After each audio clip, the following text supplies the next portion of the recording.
The KXAN News Podcast is sponsored by Shelf Genie. Texas coming on strong to take on the future of technology. How lawmakers say it's not just a matter of dollars and cents, but national security. South by Southwest by the numbers. As the festivities wrap up, we're getting a better idea of how many people came to town. Chilly but sunny here today. We'll show you why tomorrow could be one of the coldest starts to spring in Austin history. Hi, everyone, and thank you for joining us. I'm Mike Rush. One person has died. Another is seriously hurt after both were hit by vehicles in separate instances just hours apart in Austin. The first crash happened on Decker Lane near Lake Walter E. Long just before 10 last night.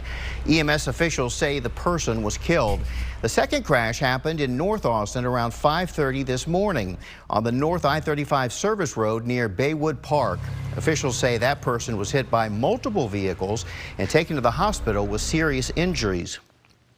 Well, Governor Greg Abbott is making his case for the future of technology in Texas. Texas is competing to be a major player in the semiconductor industry, spurred by the Federal CHIPS Act. CHIPS, standing for Creating Helpful Incentives for the Production of Semiconductors, hopes to bring the critical technology onto American shores. As Ryan Chandler reports, it's not just about economics, but national security.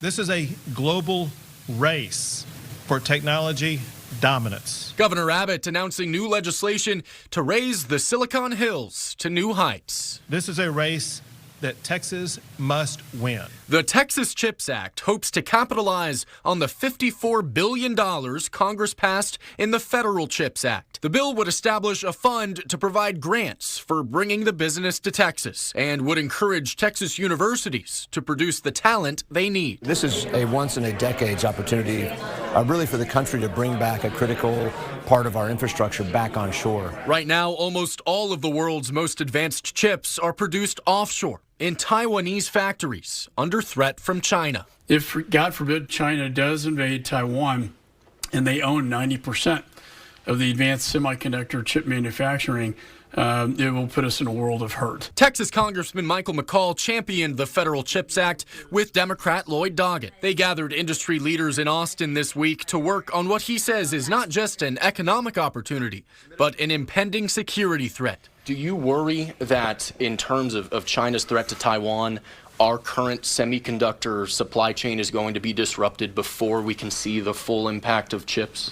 It depends on China's timetable if they decide to invade, quite honestly. And that's why, I would urge lawmakers, tell them why this was urgent, why we needed to pass it right away. The biggest prize in this global race, the National Semiconductor Technology Center, a hub that would bring thousands of jobs and billions of dollars to its home state. Governor Abbott is making the case for Texas. There is a need for speed in this process.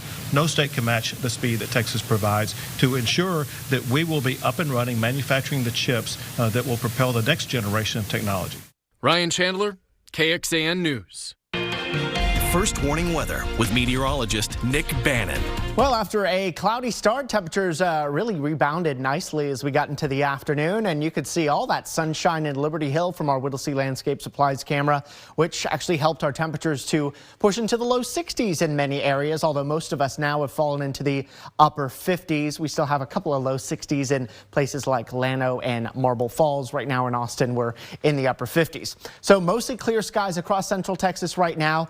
We expect we'll still be mostly clear, really mostly sunny at 7, dropping down to 52. Then the clouds will be thickening up through the night as we fall into the 40s and even some 30s expected on what will be once again another chilly night here in central Texas. Coming up in First Warning Weather, we'll show you one last cold day before warmth really returns in a hurry to central Texas before another late week severe weather threat. All right, thanks, Nick. Still to come on KXAN News at 5 o'clock, 2 kids shot at as they played in their Colorado neighborhood. How one of the parents says the type of toy they could have contributed. Police in Aurora, Colorado say someone shot at 2 boys just 10 and 11 years old because they were shooting a toy gun at passing cars. One boy was hurt but is expected to be okay. Luis De Leon talked to the other child's father, who has a message for parents tonight.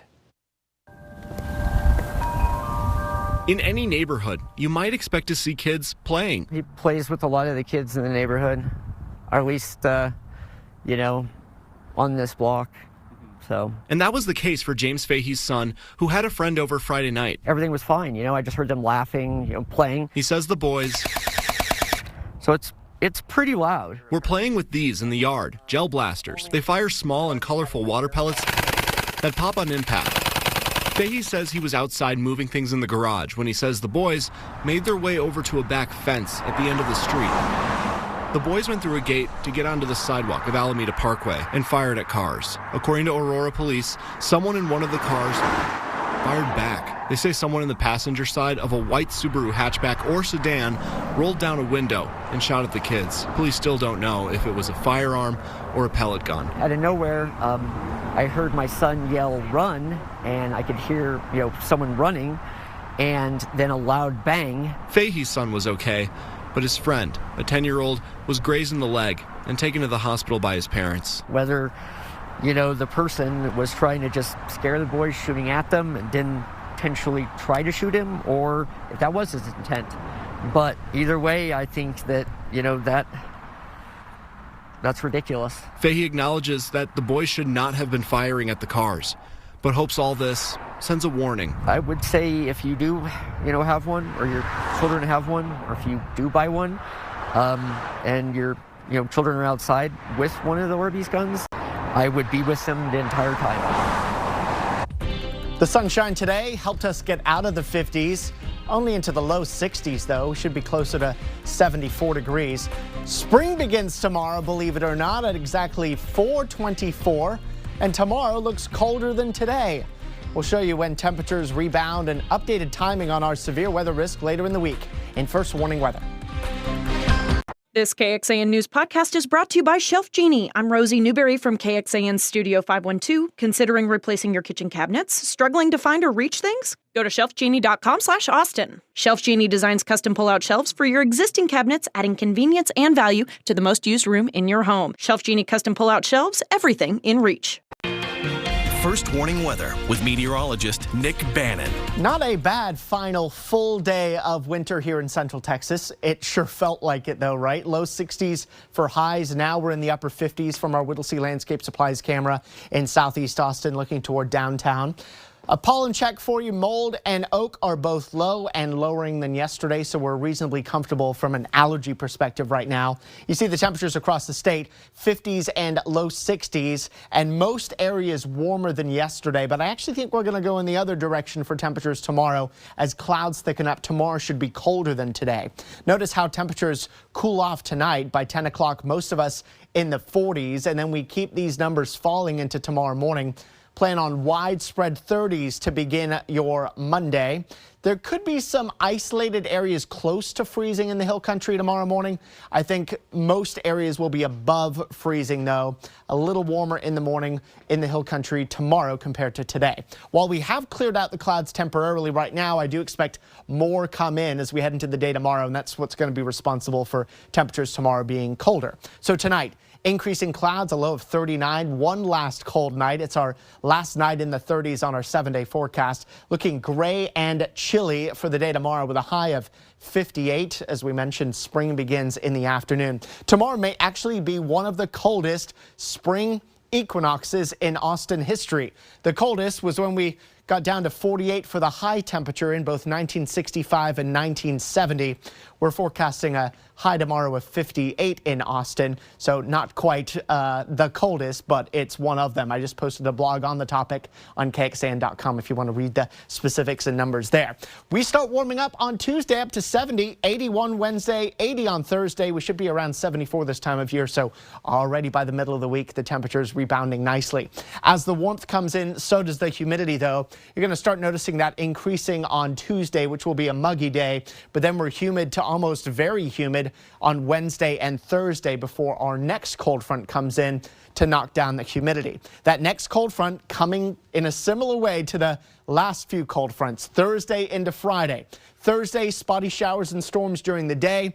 Most of the widespread rain and the highest chance of storms comes in the middle of the night into the first few hours of Friday, but by late morning the rain is done and that clears out. very similar to the timing we had last week. We do have a severe weather risk already for portions of San Saba and Lampasas counties for Thursday into Friday. The greatest severe weather risk currently north of most of our area, but don't be surprised if that severe weather chance increases as we get closer to the end of the week. Early indications of a quarter to half an inch of rain for us, but those amounts could go up, especially as our storm risk probably goes up as well. Look at our first warning weather 7-day forecast. You see the 50s turning into 70s and then 80s. We'll just be watching those storms Thursday, Friday. So far next weekend looks quiet and warm. This is KXAN Sports, brought to you by Thomas J. Henry. All right, back in December last year, Texas men's basketball was the talk of the sports world for the wrong reason. Everything surrounding the Chris Beard situation. Now a second NCAA tournament win has the Longhorns grinning from ear to ear. After Texas wrapped up the defeat of Penn State last night, yeah, pure joy from interim head coach Rodney Terry and company. How happy was the team? First Sweet 16 appearance since back in 2008 after a hard-fought, physically and mentally victory over the Nittany Lions. Penn State did take the lead by 1 and then 3 late, but really Texas just dominated in the final stretch of the game to move on to that coveted second weekend. Clearly an emotional, important victory for this team and program. It's awesome. It's something that I've been working on since I stepped on campus in 2018. So to be a part of this squad that's doing it is an unbelievable feeling. There was no shake, no bend. We just went back to what we do, what we prepped for. We knew it wasn't going to be easy. We talked about how there was going to be a time today where we have to go through adversity and how we have to get over that hump, and we did that. I'm so blessed to work with this group of guys every day. Some of these guys I've been working with since we've been here in terms of putting this team together, and I'm just so proud, and they're just a lot of fun to be around every day. You know, we get our work in, we have fun, and we've had an incredible journey. Who will Texas play in the Sweet 16? Well, the winner of this game, Xavier and Pitt here in the round of 32, and Xavier balling. Jack Nunge fouled out later, but early was hooping at 18 in the alley-oop there. Adam Kunkel here, splashing it from distance. Xavier takes down Pitt. They advance to the next round. Shout out Southern Ohio. As they move on, they will face Texas in the next round. That's going to be Friday in Kansas City. Texas early 3.5 point favorite. One previous meeting back in 2019 that Texas won by 2 points. Still to come, the UT women roll in their tournament opener. A dominant performance. Breaking it down. That's ahead. Welcome back. There's been some real tension for higher seeds early on in the women's tournament with some close games down to the wire. The 4th-seeded Texas Longhorns had no such drama last night. Texas dominant against the East Carolina Pirates, a 13 seed.